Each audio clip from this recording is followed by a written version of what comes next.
Hi, okay, so just in case some of you need to be told, don't bother anyone, okay? Even though I'm making this video, the reality is that I don't care, and neither should you, really. Anyway.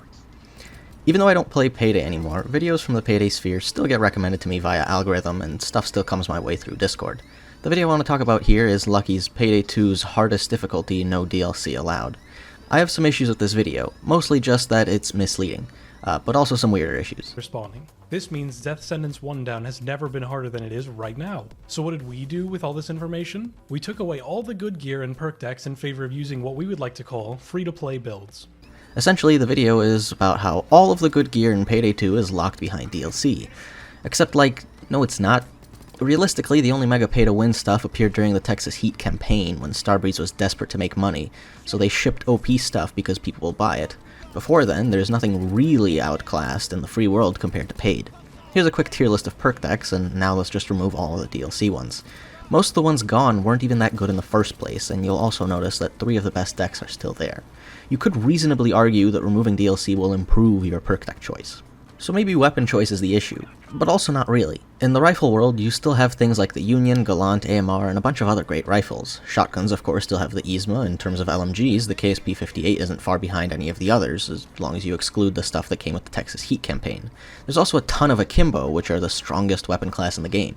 You even have a grenade launcher, minigun, which is far better than the uninformed public gives it credit for, and a saw.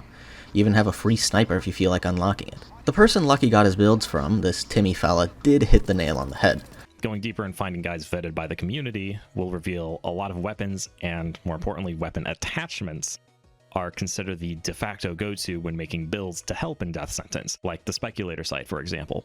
The issue of DLC is for attachments, even if the example of the Speculator site is an awful one. The reality is that you can very easily get by with no DLC, you just lose a little bit of convenience. As much as the optimizers would have you believe, you don't need more than like 80 stability or accuracy. Sure, it's nice, but far from needed. A suppressor with Professional Ace mostly handles any stat issues you may have. Additionally, in this video, Lucky says he took Timmy's builds and made them worse, but why? What was the goal? Timmy's builds are all fine, except this weird shock and awe and stoic. The intellectuals among you might say that this is useful for the team, but no, not really. Shock and awe doesn't stack, anyone who needs it probably has it, and you could dump it and move around some points to get a vastly stronger build through something like buffing converts even more. But why would I even have an issue with this? Well, on top of it being misleading, it's misleading specifically to new players. An experienced player would look at this video, think, that's misleading, and then move on. A new player, or maybe one considering the game, would see this video, hear you say, man, you gotta get all the DLC to be good, and then watch you and your team struggle through simple maps while playing DLC-less, but more importantly, bad on purpose. And I don't mean haha, you suck bad on purpose, but rather, why are you playing Crook when Stoic, Leech, and Hacker are an option bad on purpose? And it is new players that would watch this, because what value does this video have to experienced ones? The explanations of trivial things on screen is more or less playing into that. Lucky put up this tier list of map difficulty, which I'm pretty sure is half memeing and half serious, but basically in the background you've been seeing me play Hoxton Breakout Day 1 on DSOD botless with a free build. And the king among you may even notice that this isn't even a good situation for Hacker, because botless solos have lower spawn caps which make cops faster and leave less enemies piled up for easy kills on the PACM. At the end of this run I have less than 10 KPM, which is awful for Hacker, which becomes practically immortal past 20. Anyway, what you'll notice is that having 2 maxed converts still makes this a breeze. It took me 1 attempt, I haven't launched the game in 3 months, and I even forgot what the interaction key was at one time, at 4.5 minutes in, and I used the DRG interaction key instead. My point is, no, you don't need any DLC. Don't give Starbreeze your money, they've done nothing to deserve it. And the game is fun enough as is without DLC. And okay, fine, everyone deserves to make a slop video every now and then. It's obviously a video that doesn't take a whole lot of effort to make. And I don't mean this in a rude way, this is an objectively low effort video, seeing as it's clearly just an edit of a stream. I've done it myself for that matter.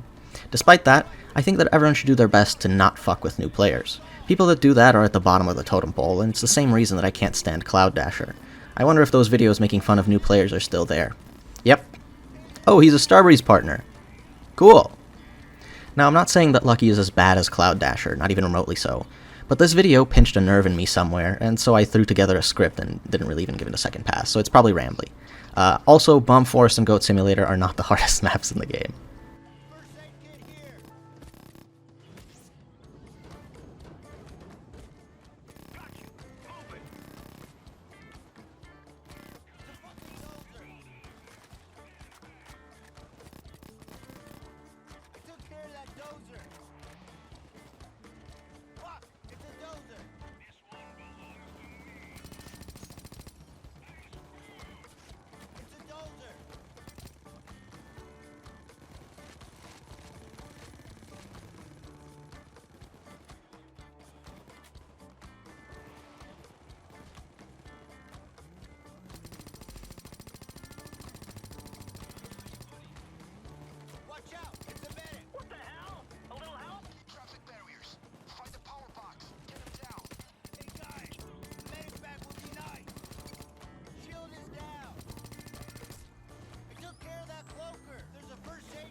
Get here.